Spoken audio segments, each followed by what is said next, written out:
In the prelims of UFC Fight Night Rakic versus Smith, we see 3 submissions to start the night.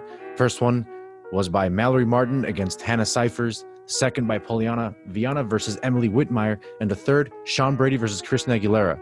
These were 3 pretty kick-ass submissions, and one of them with a little storyline that was outside of the UFC. Some of you might know it, and for those of you that don't, check it out. But before you do, make sure you like, make sure you subscribe, and ring that bell. This way you stay updated with all of our content here. Welcome to Made for Fighting.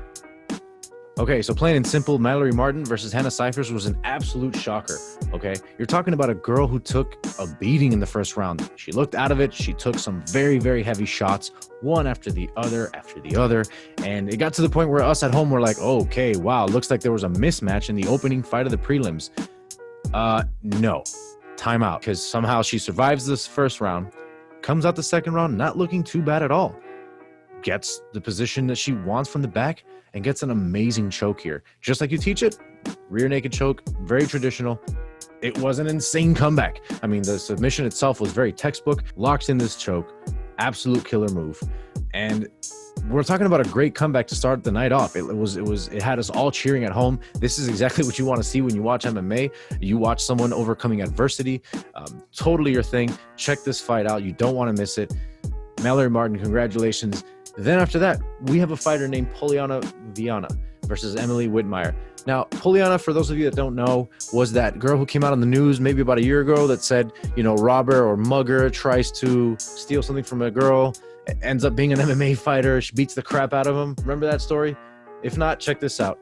Poliana Viana was, like I said, being robbed. This dude thought he had the upper hand because, hey, you know, what are the odds that a girl does MMA? Well, very slim by percentage compared to guys, but even slimmer is any girl who's in the UFC. This guy mugged a UFC fighter. This guy was like, yeah, I got this. I'm going to go in there and it'll be quick. Next thing you know, she's detaining his ass. Looks to be doing a civilian's arrest, waits for the cops to get there, and man, those pictures are not nice, dude. She got them hands, boy, and caught him. Holy shit. But on this night, Poliana Viana was actually able to use her jiu-jitsu, not just her hands.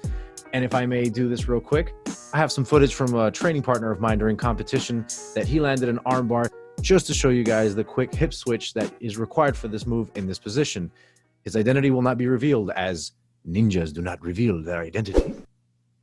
So anyway, check this out. The basics of an armbar is you have someone stacking you in this position like she had that night, okay? At this point, the opponent's head is towards you, and you've got a guard wrapped around them, means both legs here. If you're in a jiu-jitsu competition like my boy here, the ideal thing is to switch your hips as fast as you can while securing one of their wrists, the arm you're attacking, to your chest. And what this causes is that when you bring that other leg over their face, now when you bring your hips up, you drive that elbow in a counter direction. It's not supposed to bend that way, and you're forcing it with your hips. So you kind of create this bar under their elbow, and you start prying that bar in the opposite direction. And that's where the leverage comes from, and that's certainly what Poliana Viana used here. She saw this position. She even hooks one leg to be able to control just a little better, and it makes a huge difference. I can't tell you guys how ridiculous this looks to do, but when you're grappling and you get that hook under the legs, it just makes it easier to anchor yourself and turn your hips, which is exactly what my boy was able to do here for the submission, and it's exactly how Poliana does it. It's how they teach it. It's traditional 101 jiu-jitsu, but it is highly effective, and you get to see how well jiu-jitsu works when it is fundamentally applied at the right moment. Just like anything else, it's all about timing. Speaking of which, Sean Brady on the next fight against Christina Aguilera landed a heck of a submission himself. And this goes back to a little bit of an unorthodox thing. Normally, a guillotine is when you have someone's head under your armpit and you're using your forearm to get the choke under their chin, okay?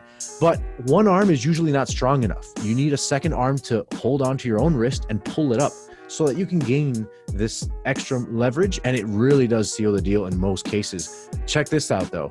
Sean Brady, no extra arm needed. He had a free arm just hanging there, and he let the same side arm that was choking on that guillotine to do all the work. Meanwhile, this guy goes out within seconds. That's insane. Can you imagine? He looks like he's murdering him. The guy was kicked a few times. Next thing you know, he was out. Referee stopped it at just the right moment because he was about to go out even worse. He could have been snoring. Luckily, he just went for a nap. But that is incredible that Sean Brady had the technique and the beast, brute strength. I mean, to do it one arm and the other one just chilling there like, yo, pass me a beer. That's insane. Like, I don't think anybody can appreciate that unless you've grappled before, and I certainly encourage it. Guys, thank you once again for joining me here. And as you can see, the winner tonight was Jiu-Jitsu. See you guys later on another episode of Made for Fighting.